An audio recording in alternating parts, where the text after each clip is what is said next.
हर इबादत से बरतर इबादत नमाज, सारी दौलत से बढ़कर है दौलत नमाज। हर इबादत الله أكبر. زناور سره دومره ظلم، استغفر الله. د دوی خپل قبر دی، زما خپل بس پرېږده، صبر چې خپل غاړه ازاده کو.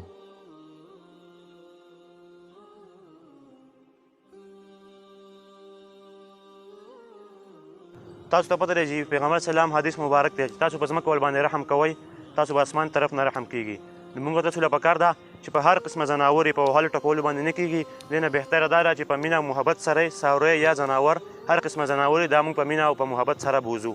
مونږ ته دا پته نه وه چې په دې کې دا دومره عذاب دی او دا دومره سړي ته ګناه چې کوم دی میلاویږي. مونږ په دې نه خبر، سوری به کله په راښودو کله به دې خو تاسو خو ډېر غټ کار وکړو، زموږ سترګې رڼا کړې. تاسو ډېر شکریا ادا کوم، تاسو زموږ خبره ومنله. الله دې تاسو له په دې باندې د عمل کول توفیق را نصیب کړي. کوم ځای کې ځناور باندې ظلم کېږي تاسو به د هغې رکاوی کوئ، د هغې به تاسو بندش کوئ. صحیح دی جي؟ جزاک الله خیره.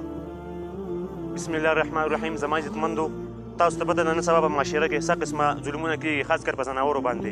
موږ له پکار دي هر قسمه ځناور وي، که هغه بیزه وي یا ګډه وي یا غټ ځناور وي، موږ له پکار ده چې هغې سره په مینه او محبت سره هغې سره پیش کېږو. نن سبا داسې خلک دي چې په چا پسې لښتې راغستې وي چې څوک یې د لکۍ نه راکاږي. موږ له پکار دي چې د ځناورو سره مینه او محبت ساتو.